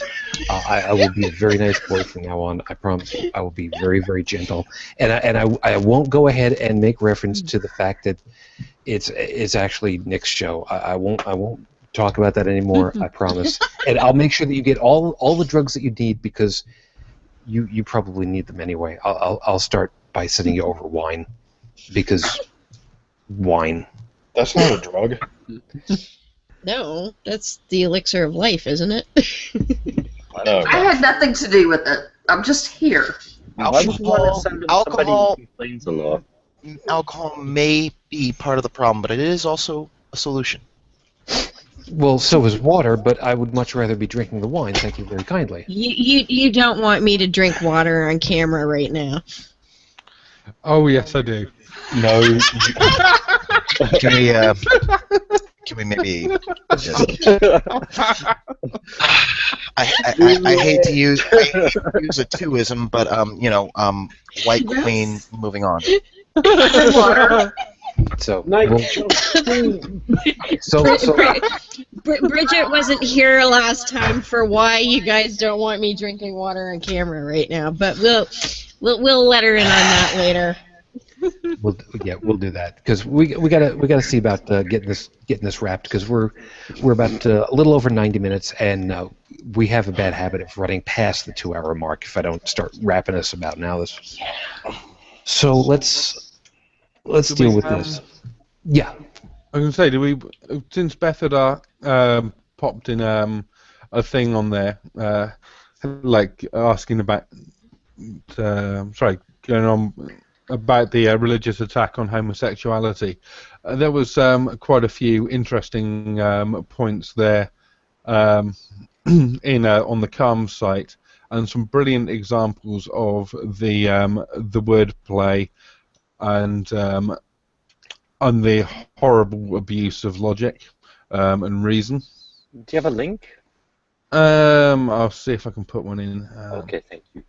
Yeah, to be fair, there is stuff that I glanced over. I didn't go very far into it because I was trying to read stuff that I could actually digest, and I'm not being cute about it. It is really, I mean, collectively we can all tell you. I mean, you guys will agree with me. It was a pain in the ass to try and digest some of the stuff that we read through. I Wasn't will it? throw you some links. Hold on. Okay, and yeah, minimally, I'll make sure that whatever links that we end up sharing for ourselves, I'll make sure that they end up in the show notes and on the podcast notes also, and that'll be something Dallin will help us out with also on that. But trying to go through it has just been a bear, and looking and seeing some of the stuff. Never mind the homosexuality, but the whole "you're not part of my group" dynamic is just turned up to like 11. Oh, so what's the persecution? I'm looking at condemning homosexuality is practicing discrimination, and this is wrong. His answer to that. Discrimination is not necessarily bad. That's how it's Oh, lovely. Yeah. Unless of course you're discriminating against a Christian, and then it's persecution. Yeah. Or oppression. Oppression, yes. Yes. Well, that's only if you're dealing with, This is also one of those guys who's operating way out into the far left field. And I'm not talking about politics. I'm talking about just way out there.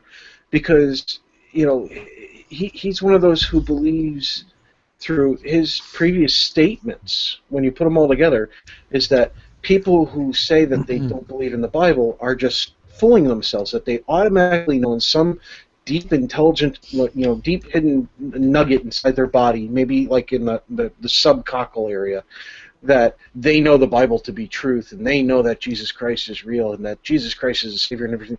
It's like, dude, I'm sorry, but if you're telling me that... in his heart there is no God. Yeah. I'm sorry, I don't believe. And if you're telling me that I'm lying to myself, okay, want to start talking about stuff that's getting offensive? How about that?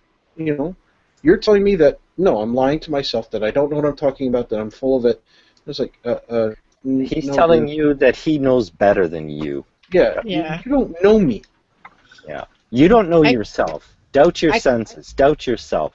Obey me. Follow me. That's what his entire website says to me. Yeah. Yeah. I think what we really need to wrap on for this whole damn thing is with the stuff that we've seen, with the stuff that we've talked about, and having listened to, maybe even interacted with, Matt Slick's, I don't want to say personality and persona. I don't want to go with that. His stated positions. I want to go with that because I don't want to go after the person. I want to go after the ideas. We are like many other groups. We try really hard not to go after an individual because the individual is, contrary to some popular beliefs in some cases, a worthwhile thing. Every life is a worthwhile thing. Every perspective is. It's part of the reason why doing it this way. Even if the perspective is wrong, because at least, as the old adage goes, it can serve as an example of what to watch out for. So here's the piece that I want to wrap us all together with.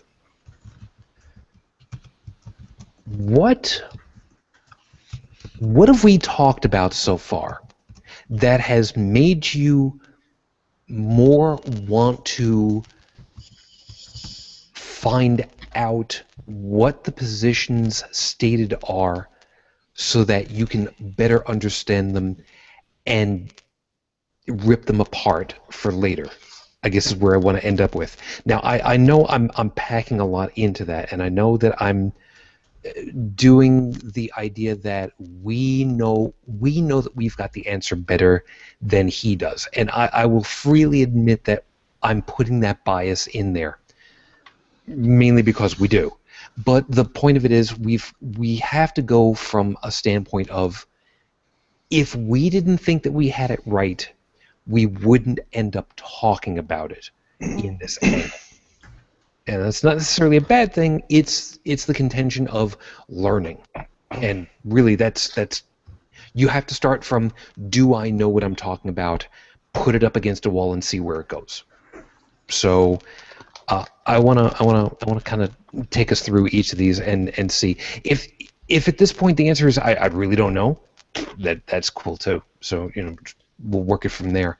Heretic Woman, you've had the opportunity of seeing several times over and kind of dealing. What is there that you're now wanting to learn more about so that you can dismantle easier? Well, I've actually been reading up on slick style apologetics, and actually, as Dave mentioned, Bill Robbins is quite good at debunking that kind of crap, and he's got a couple of really good episodes out on the Barroom Atheist where he details some of these stupid arguments and gives really good rebuttals. So I've actually been doing that. So I'm looking at more of the tactics that are employed, and because they tend to stick to a kind of a script and they tend to hit the same kind of talking points no matter what the core topic is. So for me, if I learn what their overall tactics are, then I feel better prepared to needle at what it is they're talking about. And I've gone toe-to-toe with one of Slick's followers, that Chad guy who likes to pop up on atheist live shows wherever he can. And I've gone, actually the very first time I ever called in on a show, long before I ever had one, and that guy showed up, and I think I went like a good hour with him on Forbidden Fruit, and that was fun. But they do the same crap all the time. So if you learn the script, and if you learn the structure, and you learn the sort of points of attack, then you can kind of kill their argument no matter what actual argument they're using, if that makes any sense, because it's all sort of structured the same way. That makes sense for me. I mean, that's it. Again, just kind of going back for the whole philosophy for the whole damn show is, the why of why they talk the way that they do. Yeah, Chris, absolutely. Yeah, Chris, where would you like to go on this one? I mean, is there anything that you do want to learn and deconstruct better for later for yourself?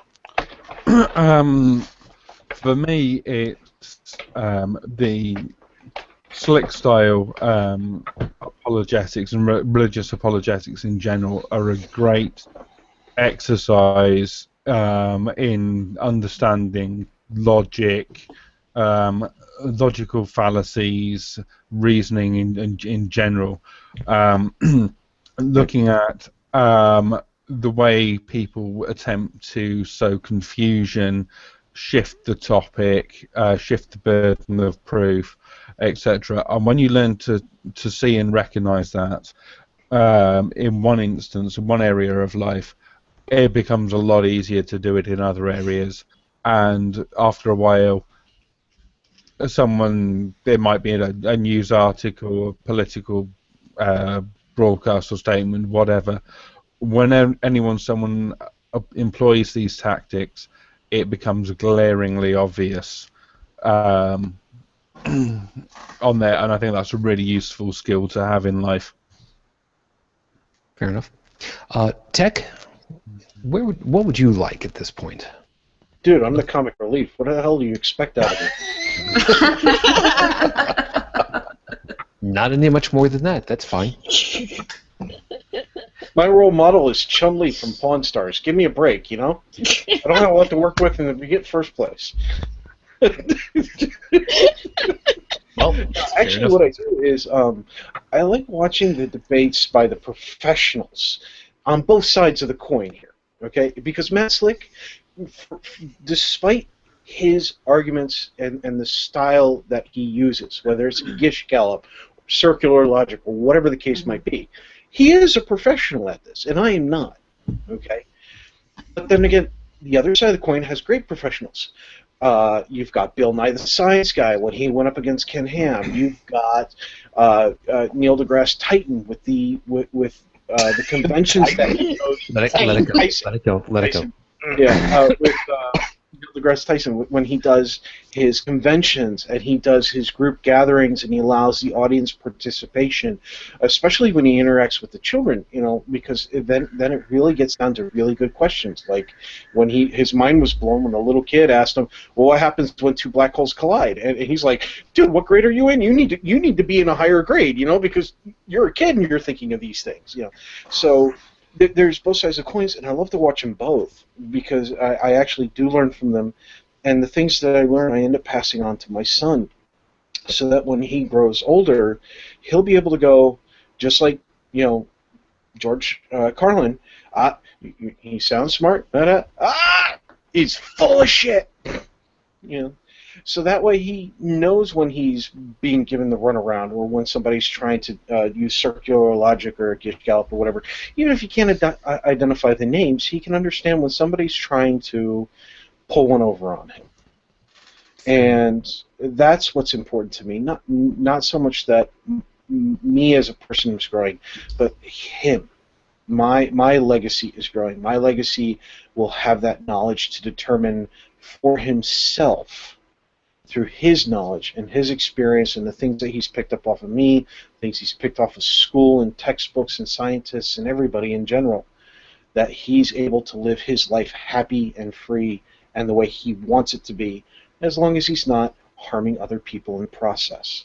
Good. And by the way, Kenny, no, this is Memorex, so you need to go ahead and just rewind the whole damn thing, and it'll be fine. Just remember, be looking for the line, "The angels have the blue box." Be watching for that one. It'll be a great one right there. By the way, Kenny, this is all done on Betamax, so you might have to adjust the little dial on the bottom. Oh shit, I'm showing my age. Yeah. No. It's Laserdisc. Oh. The track Don't light. blink. Blu-ray. Hey, at least those had good quality, you know? That's Talk true. about a short-lived one there. Yep. You mean like Minidisc? Minidisc had a shorter lifespan than Laserdisc. Yeah, Dang. there's that. Kenny's So- just lucky he's missing an N, otherwise I would have to start trying to kill him, I guess. Now, we'll get back to that. So, Bridge, Yeah. let me throw it on over for you. What kind of stuff has he done that at this point you want to learn more about without melting your brain so you can deconstruct it for others later? I'm still wanting to learn how to argue against hermeneutics, because that seems to be a convenient ploy. Is, well, you know, if you call them out on some verses, well, these apply to these people in this time and not now. But it seems awfully convenient. What's And that called again? Hermeneutics. Is that like based off of Pee Wee Herman? No. Why did I No, sign basically, if you, it's taking some verses in the Bible, because Matt Slick is a literalist, he's a fundy, but if you say, well, you're not supposed to do X, Y, and Z, then his argument is, well, that was for a different time and a different peoples, and that's why we no longer have to stick to these rules. Right. That's all pretty That's called much cherry picking. It's That's cherry picking. Well, But- no, it's not cherry picking. It's chronological massage. Yeah. It's Oh, all about okay. I want is oriental. You know, it's like when they say that homosexuality is a sin because they start pulling out Leviticus, and you say, well, how about shellfish and mixed fabrics? They're like, oh, well, that was for the Levitical tribes. That's not us. And they do it when it's convenient. It's all about what the guy is saying. Or slavery was okay back in the day because the people were not sophisticated, and it was a different kind of slavery. I don't know how to argue against that very well. It's a case of special pleading on there, and basically what you've got is people picking out what they want to do to reinforce their own personal opinions. I'm sure there's someone out there in the world that really hates shellfish and is adamant about the no shellfish thing from Leviticus. Yeah, and it's me, and it's all because of those Seventh-day Adventists. goddamn eyes. Yeah, yeah, but and then such a person might think, the homosexuality thing was just something for desert tribes back in the day. Mm-hmm. Because of itinerary law or whatever, It's all about the guy making the rules. I mean, he can take the book and just pick what he wants from it. It's the guy talking. Exactly. That's he wants to be obeyed. Yeah. It's like I don't know what to do with that. On that one, it's basically not a lot you can do that I'm aware of, apart from pointing out the hypocrisy of it and saying, look, if you're just picking this one of things, either that or the slavery one's a classic one. Mm-hmm. In the Bible, I'm forgetting exactly which passages it is, but there is different rules for Jewish or Hebrew indentured servants and for non-Hebrew ones. So there are also different rules for who you can sell meat to. Yeah. And that goes along the same lines. So, yeah, Chris, you're absolutely right about that. My question would be, okay, if that's the case for, certain Jewish peoples or certain times, then how would they not know that the same thing applies to some of the New Testament teachings? One thing I found on their site was they were huge against women being in ministry. How do we know that hasn't changed? Just on the rules difference, if you want a current day example on there, if you look at, is it the Sabbath guys? They basically where strict Jewish people who aren't allowed to work or do anything on the Sabbath. This includes lighting fires or whatever, which has been interpreted as using electricity and all sorts of stuff. Yeah, and by the way, I actually have the Jew setting on my stove. Yeah. You what? And I have the Jew setting on my stove. Yes. Believe it or not, there are GE and several others actually do this. And there's even some guy who created a light switch to get around the whole thing. Yeah. Before we trip Godwin's law, let's kind of move on. If I can just finish the point, but there's been alluded to timers and devices for getting around this. There was also people who employ non-Jewish people to do all the stuff for them, and then don't pay them to the next day or something. So the business transactions, when you pay them, and it's on there. So it's different rules for one group and for another and whatever, and that's fairly clearly set out in the Bible. Other things, there are genuinely some stuff that was only for certain purposes or for the Levite priests or whatever else. But most of the time you just get people picking what they want. And the other one is to see what they actually know about the rules, because most atheists will probably know it better than they do. Okay. Joseph, I'm going to go ahead and give you your opportunity also. And yeah, don't worry, Dave. I'm having you pull up the end of it all because I think that your experience and knowledge, you will have a better place that you don't grab somebody and squash them out. You'll know the pieces that we've missed. I'm trusting Fair you that enough. much. Okay. So, That thanks. depends on the amount of alcohol he's consumed at this point. it's been I have He been might be drinking- channeling I have Mega been drinking Foda. since 3 p.m. Whoa, okay. okay. Look at it this way: he's fast approaching Kage levels of alcohol. Some people will get that. Don't worry about it. Joey knows what I'm talking about. Joseph, did you He's- disappear on us? I think he did. He did. Okay, Joey. He had a brain fart. Did I already get you at this point? Or No, you haven't. good, perfect. Yeah, there's no dents in his face. No. Now, I'm going to go off on a tangent here, and you're probably not going to get where I'm going with this until I start going there. Wait, Joe, let me get my protractor. But you'll see the road signs. This isn't trig. I love the internet. Don't do it. In my consideration, no, not that. In my consideration, the internet is up there as one of the greatest human innovations since penicillin and duct tape. You can do a lot of things with duct tape. You know what? If you don't believe me, look on the internet. Mm-hmm. But that's the beautiful thing about the internet. Previously, children, students, scholars, your basic laymen, their access to knowledge was, go to your local library, which did involve you having to go down to the library, look through the library, hope that they had the book you were looking for, make sure that it's the right book, yada, yada, yada. There was a lot of hassle involved. The internet takes out all of that.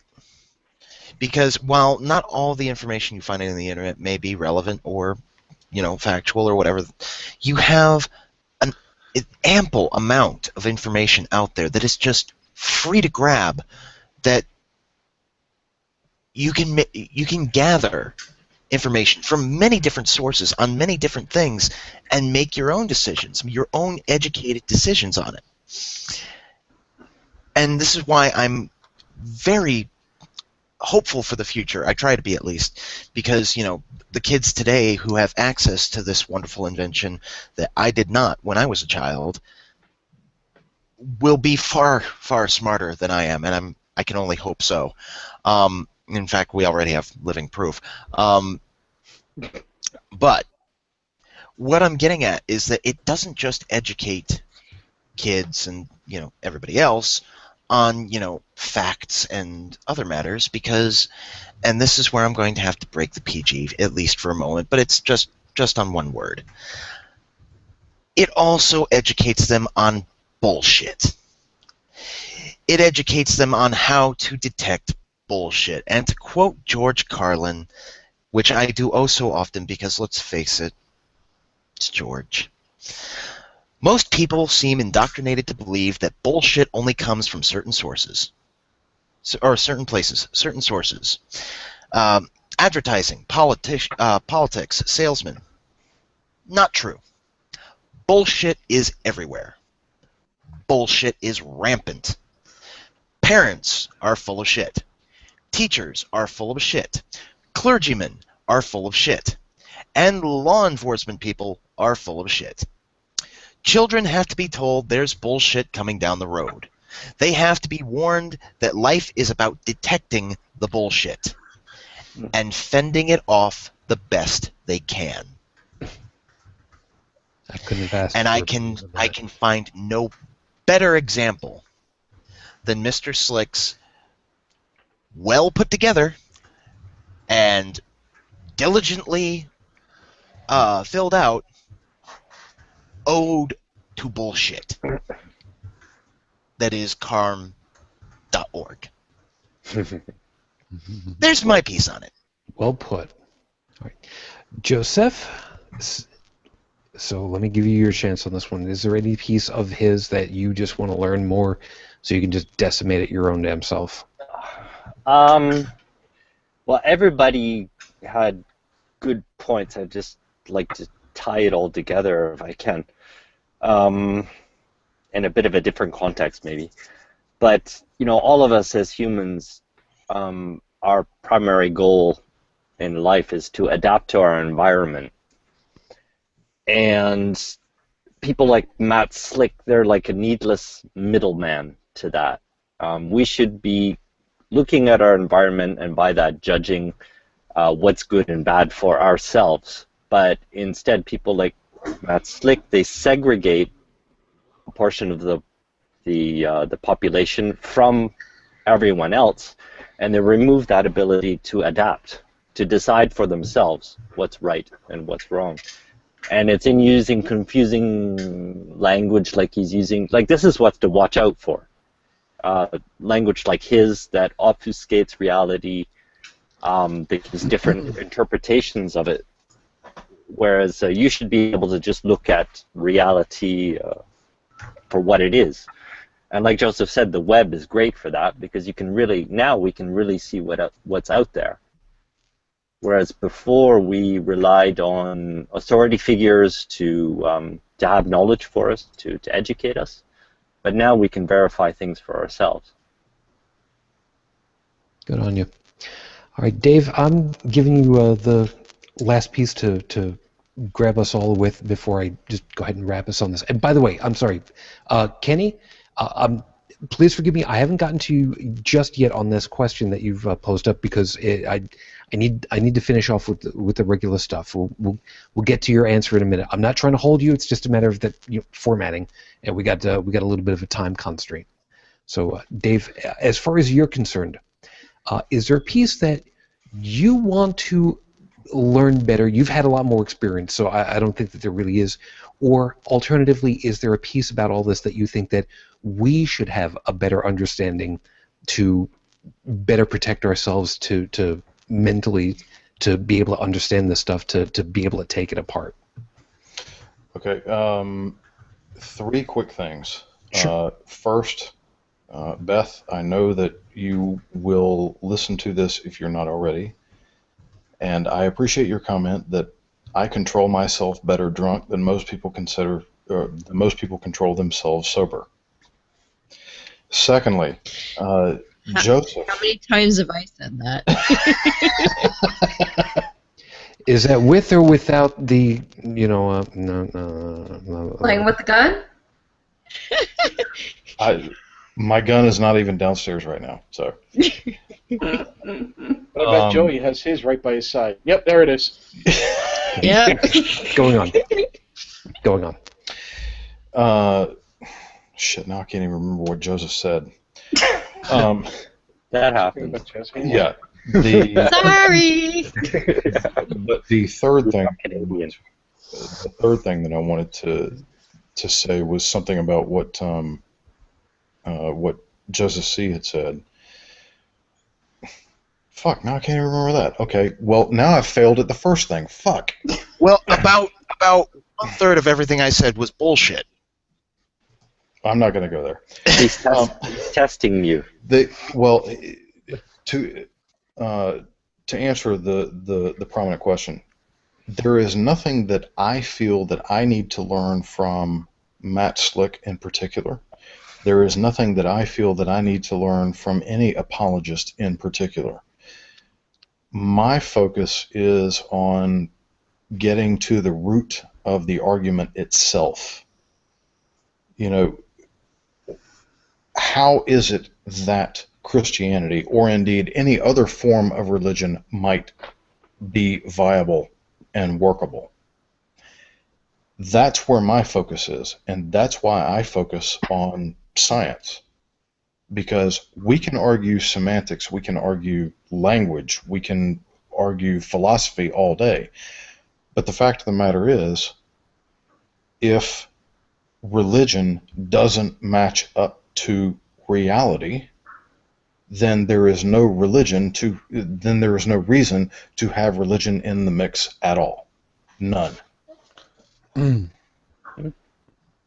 That is a great piece, and you're reminding me of one of the favorite quotes that we've used on many an occasion, and right at the moment I'm trying to look up the graphic for it. I know I've got it.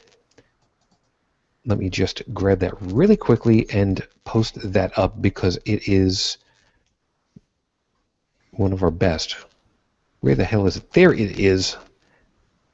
That's the guy I was looking for. Let me just share this off really quickly. For those of you that are watching live, you will see it. For those of you that are watching, or those of you that are listening via the podcast version, you will have heard this on many an occasion already. It comes from a close, warm, personal friend of the show, Richard Feynman, who said, "If it disagrees with experiment, it's wrong." In that simple statement is the key to science. It doesn't make a difference how beautiful your guess is. It doesn't make any difference how smart you are, who makes the guess, or what his name is. If it disagrees with experiment, it is wrong. This is the piece about apologetics that drives us up a wall and down the other side, because it has nothing to do with science. It has nothing to do with, as I had described it before, as a series of dominoes. Dominoes, when you set them up, clack one onto the other, onto the other. We've done it before. We've all played with these at some point or other. And if you miss because you don't have a piece of information that connects one to another, it stops. Period. End of story. There's no two ways about that. We've seen it. We've made mistakes like that. We've accidentally knocked stuff over that has, gone on into, 10 minutes worth of work and pisses us off to no end. And then you have to deal with apologetics like what we've just dealt with CARM, with Matt Slick. I don't have a real problem with going through this stuff. Yeah, it's mind-numbing to read through it and try to understand it, because, like I said earlier, there's just enough right to make you think that it's going to be okay, and then you fall off of the cliff where it's just, wait, you were doing so good, and then you fell off, and you should know better. That's the rub right there. That's the piece right there that makes it so crazy. The point where you get to the "you should know better" point. And I think that, in and of itself, is the biggest part of this whole thing that we need to take away from it all. Being able to step back from an argument and look at it all and go, I'm getting upset about this part of this argument that I'm going through. Why? Because this should be readily apparent, because the person I'm talking to should already know this. It's like dealing with a kid. You hear it over and over and over and over again with a kid. Why didn't you do this? You should have known that. I've already explained this to you. How many times do I have to tell you? Chances are, somebody who has got a name for themselves in the apologetics field has heard it all before. And if they're still using the same damned answers, it's because they want to. It's not because they haven't learned. Just the opposite. It's because they can't. Because if they did, every time that they've been told, you're wrong and here's why, every time, they would have to acknowledge they were wrong, no matter how small. And as soon as they do that, like we've talked about before, everything else starts to unravel. And all you can do to prevent that is to double down all over again. We've talked about that before. And really, if you're going to go ahead and you're going to double down really hard, really, really hard, do us all a favor. Spend the $5. Go to Starbucks and get yourself a really tall coffee. By the way, if you're going to do that, make sure you get the one with the extra fluffy white head on the top. Yes, that one's all for you, Mr. Manning. I'll be more than happy to pay for your coffee for you. As always, everybody, thank you very much for hanging out with us tonight. We know full well that we are not the lowest tier by any stretch of the imagination, but we sure as hell ain't winning any awards. But we do still think that all of our perspectives are worthwhile, and thank you for taking the time to listen to us all. Did we As get always, Kenny yet? We will before we get out of here. Okay. Since you opened up your mouth first, and you happen to be on this side of the list of people for me for tonight, Tech, thank you, of course, very kindly for your time, and I hope that you have yourself a good weekend, or what's left of it at this point. Yeah, so far, it's been pretty decent. Thanks for having me on the show, Dave. Thanks for dropping by. It's fun to have you on here, man. Thanks. It's fun to riff off of you too. You make it so easy. Joey, thank you very kindly for your time and, of course, for your assistance this past weekend. I greatly appreciate it, brother. No problem. My pleasure. Bear claws. That will be explained I know later. what those are. No, you'll understand later. He went to Otherwise, Canada and got him donuts. no, not quite. I'll explain it as a very, very last item. Made before from we get out. real I bear have the claws. right to bear claws and bear arms, but anyway, barring the idea of a whole bear in here, it's warm, and I'm going to go lay down for a little bit, and then I'm going to get on the road. I'll be gone for a while, but I'll be back next week. So, yeah, been fun. I'll see you all later. Yes, man. Joseph, thank you very kindly. Have yourself a good morning over there. And you too, sir. Thanks for having me on. No worries. Heretic Woman, thank you very kindly for your time, of course, and I know you're going to be taking the time to go ahead and plug everything. Who, me? So, of course, there's Beyond the Trailer Park. Mondays, 9:30 p.m. Eastern Time, and this week is really exciting because we're going to be having David Fitzgerald on the show to talk about all things fake Jesus. Of course, My Secular Savior at mysecularsavior.com, and the new show, which is Atheist Apocalypse, the podcast. You can find us at the page on YouTube, Atheist Apocalypse for those left behind. We will be launching our first episode early-ish next month. It is in post-production, and I can say it's bloody awesome. Even though I'm in it, it's still bloody awesome. So looking forward to that. And I think that's about... Oh, yes. And, of course, August 22nd in Kitchener, the non-conference for non-believers. Get your butt over here to Kitchener. It's the headlining Lawrence Krauss and lots of really good speakers, so get here to Kitchener if you can to the non-conference on August 22nd. And I think that's everything.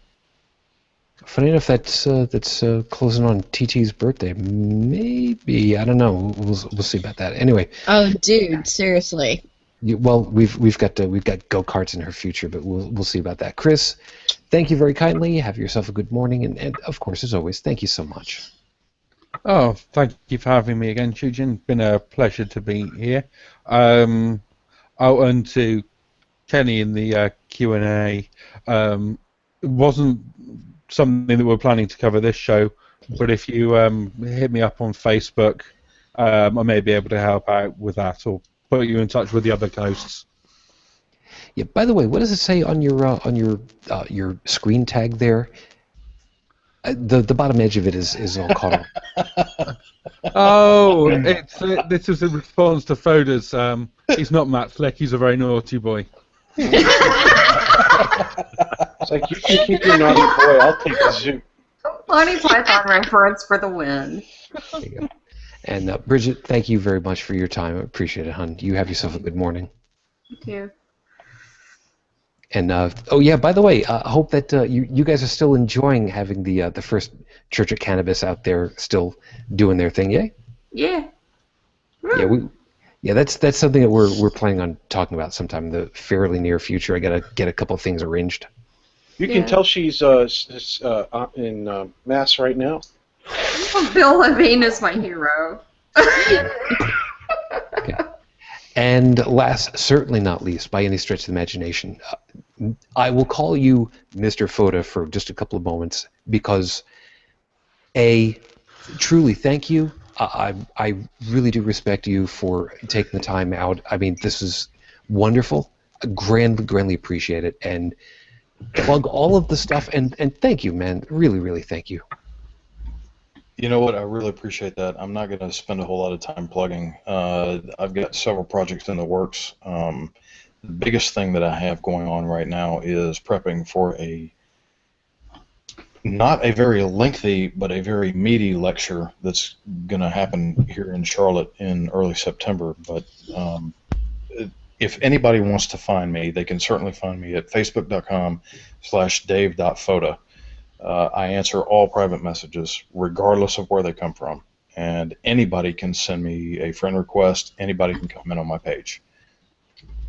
That's just who I am. So, yep. And I appreciate you having me on. Thank you very much. No worries at all, man. It's like I said, the big strength of having this show is having as many perspectives as I can squeeze in as possible, because everybody sees something a little bit different from what I do, and that's arguably the strength of the whole damn thing, because somebody sees something different, bring it to your attention. Oh, wow, that's really cool. I like being able to do that. It's about communication. Hell yes. Exactly. And yeah, if you need to squeeze stuff in, just ask Heretic Woman. She's used to plugging things. I'm not touching that. I'm not touching that. She's actually cleaned up her screen a lot. So. Hey. Okay. Now, before we get done, at the moment, I do not have an expectation for a topic for next week's show.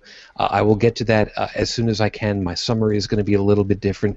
I'll see about getting information out on a Tuesday instead of more like a Thursday, just because of the timing that I'm going to have available to me. Kenny. As Kenny was asking, is there anyone here that can tell me something about Islam? I've got a suggestion from to see about bringing you in for like an after show for a little bit. I'm running a little bit low on fuel myself, so I'm gonna see about doing that for you. If you've got time enough to do that, we'll bring you in. We'll invite you in, so that won't be a problem. So just hold off a little bit. Grab a pen and paper, or fire up Notepad or whatever is the closest thing. If you've got a podcast catcher, have that nearby so that you can get a couple of ideas from here, and we'll pull you in real quick.